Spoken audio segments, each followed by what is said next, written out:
दोस्तों नमस्कार। 2024 का चुनावी बिगुल बज चुका है। सभी राजनीतिक दल, विपक्षी पार्टियां और सभी की निगाहें हैं कि कहां पर हरियाणा सरकार जो विधानसभा चुनाव, लोकसभा चुनाव कहां पर जाएगा। कुछ जो हमारे साथ जुड़ चुके हैं, मैं रेवाड़ी में आया हूं। वरिष्ठ पत्रकार हैं, सुरेंद्र इंदुरा जी हैं, वो मेरे चैनल पर आए हैं, उनका मैं तहे दिल से धन्यवाद करता हूं।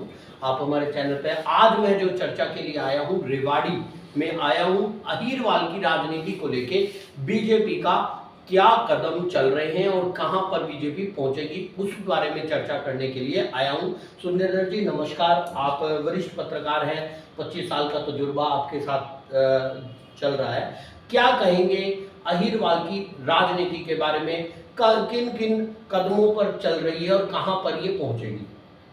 देखिए, अहीरवाल की राजनीति अगर आप विशेष तौर पे भाजपा की बात करें या दूसरी पार्टियों की बात करें, दोनों अलग अलग इशू है जी। तो आप पहले अपना स्पष्ट कीजिए कि भाजपा की राजनीति, भाजपा कहाँ खड़ी है उसकी बात करें या दूसरे दलों। देखिए, जब अगर मैं बात करूं, जैसे अगर ये एक स्टेटमेंट भी कही गई है कि हीरवाल की जो राजनीति है कहीं ना कहीं रामपुरा हाउस से चलती, वो बीजेपी की राजनीति क्या रहेगी। मैं बीजेपी के सीधे सीधे शब्दों में कह रहा हूं, अगर मैं राव पर घराने की भी बात करूंगा तो क्या कहेंगे आप? कि राव इंद्रजीत सिंह की जो आपने बात की है, बीजेपी में है, वो कांग्रेस छोड़कर 2009 में भाजपा में शामिल हुए जी। क्या कारण रहा, नेता स्वयं जानते हैं उनको क्या कांग्रेस में अजीब लगा जो बीजेपी में वो आ गए जी। उसके बाद से वो लगातार भाजपा में अपना काम कर रहे हैं, ईमानदारी के साथ में काम कर रहे हैं। ये सबसे बड़ी बात है कि राव इंद्रजीत सिंह के ऊपर आज तक किसी प्रकार का कोई आरोप नहीं है किसी भी तरह का, इसीलिए शायद पार्टी की तरफ से भी उन्हें मान सम्मान दिया गया है जी। और रही है उनकी अपने प्रभाव की बात, तो ये तो सब जानते हैं। अहीरवाल की जो राजनीतिक धुरी, मैं जहाँ तक मानता हूँ, मैंने सुना भी है और 25 साल की पत्रकारिता में भी देखा है, राव इंद्रजीत सिंह के इर्द गिर्द घूमती है जी। नेता भी कहते हैं और राव साहब खुद कहते हैं इस बात को कि चंडीगढ़ का जो रास्ता वो दक्षिणी हरियाणा से होकर जाता है जी। दक्षिणी हरियाणा में 10 सीटें हैं और मैं जहाँ तक समझता हूँ, जो मैंने देखा भी है, दक्षिणी हरियाणा में काफ़ी प्रभावशाली वो नेता है जी। पार्टी को साथ लेके चल रहे हैं और काम कर रहे हैं। तो पार्टी में अगर राव इंद्रजीत सिंह जी चल ही रहे हैं तो अब भाजपा क्या करती है उनके साथ में, जैसे भाई भाजपा उनको कितना वेटेज देगी इस बार के चुनाव में, ये भी देखने वाली बात होगी। अभी आपने जैसे वेटेज की बात किया, तो क्या आपको लगता है कि उनकी अपेक्षा की गई है, या उनको क्या क्या कहेंगे, उनको पद प्रतिष्ठा मान सम्मान क्या देखते हैं? जबकि दूसरे तमाम, अगर अहीरवाल की अगर सीट की बात करें, विधानसभा टिकट की बात करें, उनके कैंडिडेट की बात करें, तो इंद्रजीत राव के बहुत कुछ लिखते हैं कि उसके बारे में, उसके बिना यहाँ पर टिकट मिल पाना मुश्किल है या कुछ इस तरीके का। वहाँ पर क्या कहेंगे आप? देखिए, बात वहीं आ गई कि प्रभाव की। भाजपा भी जानती है, दूसरे दल भी जानते थे कि भाई राव इंद्रजीत सिंह का बहुत अच्छा यहाँ प्रभाव है जी। अगर वो, ये मैंने यहाँ तक भी सुना है कि अगर किसी को जितवाने में जी। अगर असफल भी हो जाते हैं तो जी। ये पक्की बात है, अगर जिनको इनको हरवाना है, जी। जिनको ये सोच रहा है कि ये आदमी जो है मेरे अगेंस्ट है या दूसरे दल का कोई भी है, कैसे भी है, कि भाई इनको जीतने नहीं देना है, तो निश्चित रूप से ये अपनी पूरी ताकत लगा देंगे और उसमें सफल भी हो जाते हैं। प्रभाव अच्छा है इनका, अपना टिकट, इसीलिए शायद राजनीतिक दल भी इनको पूरा महत्व देते हैं कि राव साहब के बिना यहाँ मुश्किल है हमारी गाड़ी पार होना। क्योंकि 2009 में जब ये आए थे भाजपा में जी, तो उससे पहले 2005 में 5 के चुनाव हुए थे, उसमें भी कांग्रेस का राज था जी। तो दक्षिणी हरियाणा से काफी कांग्रेस के वो एमएलए थे, मंत्री थे, सरकार में उनकी पूरी हिस्सेदारी थी। लेकिन जब 2009 में ये आए तो मैं इसमें ये भी कहूँगा कि पूरा शायद योगदान हम राव साहब का ना माने, भाजपा की उसमें लहर भी मान सकते हैं जी। तो पूरा ही सुपड़ा साफ हो गया दूसरे दलों का जी, और यहाँ की सारी सीटें बीजेपी को लगभग आ गई। एक आध कुछ रही हो तो मुझे थोड़ा सा ध्यान नहीं है, लेकिन वो सारे आ गए। अब 2014 में भी यही हुआ है, दो आदमी कांग्रेस के यहाँ आए हैं और एक बादशाहपुर से अपना निर्दलीय है, राकेश दौलताबाद। बाकी सारे बीजेपी के में। तो वहाँ कहीं ना कहीं राव साहब का उसमें काफ़ी योगदान उसमें रहा है, और इन्होंने टिकट भी में भी थोड़ा सा हस्तक्षेप शायद हुआ था। नेचुरल सी बात है, जो आदमी जिसका वफादार बन के रहेगा उसको टिकट की सिफारिश करेंगे। अभी 2024 में क्या अभी ये जो रैली अभी अपना शक्ति प्रदर्शन उसे कहेंगे, वो रैली का इम्पैक्ट क्या बीजेपी को दिखाने के लिए करना है, या बीजेपी राव को दिखाने के लिए, बीजेपी का प्रभाव दिखाने के लिए वो रैली थी, या राव जी का प्रभाव दिखाने के लिए वो रैली थी? इसको आप सही शब्दों में बताइए। कि भाजपा चुनाव की रणनीति तैयार कर रही है। 2024 में चुनाव होने हैं, 1 साल लगभग रह ही गया है चुनाव का। तो पूरे 10 के 10 लोकसभा क्षेत्र में इन्होंने अपनी रैलियां की हैं जी।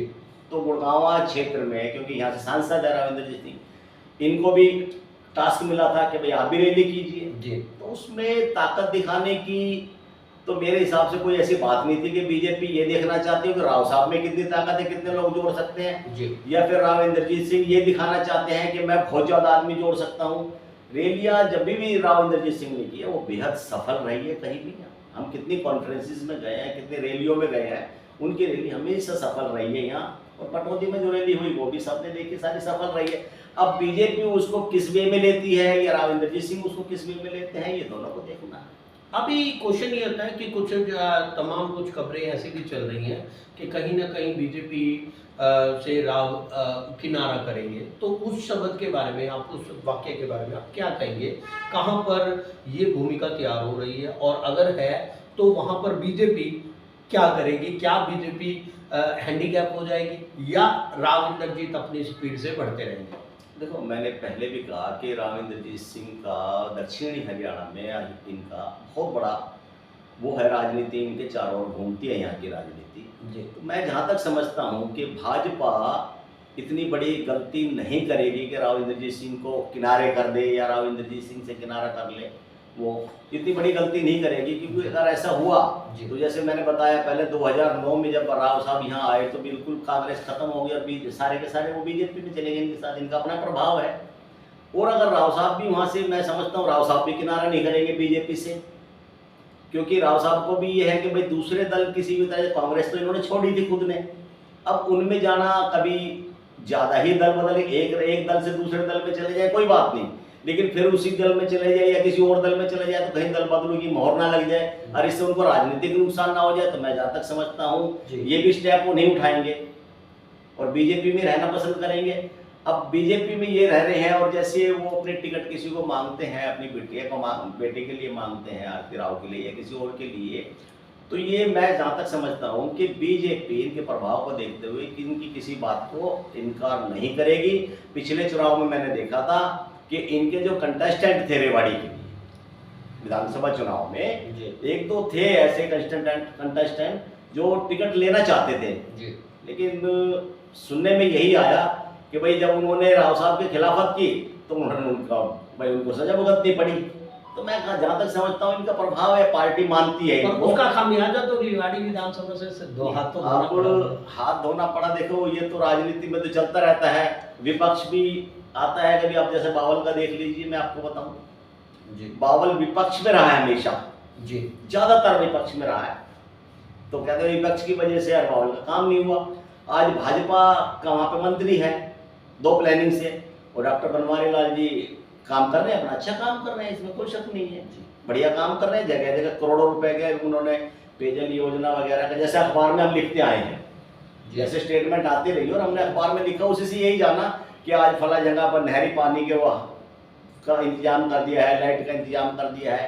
तो आम लोग भी कह रहे हैं कि हाँ यार, जनता बेशक बहुत ज़्यादा विकास ना हुआ हो, लेकिन इतना हुआ कि जो 20-25 सालों विपक्ष के नाते जो बावल का नुकसान हुआ था विकास के रूप में, आज वो ठीक ठाक हो रहा है, ऐसा सुनने में आ रहा है और लिखते हैं जो अखबार में जो। तो कहीं ना कहीं आप ये कह रहे हैं कि बीजेपी का राव जी के बिना और राव का बीजेपी के बिना कहीं ना कहीं अहिंवाल उस पीढ़ से ही चलेगा और तभी आगे जाके यहाँ पर हो सकती है।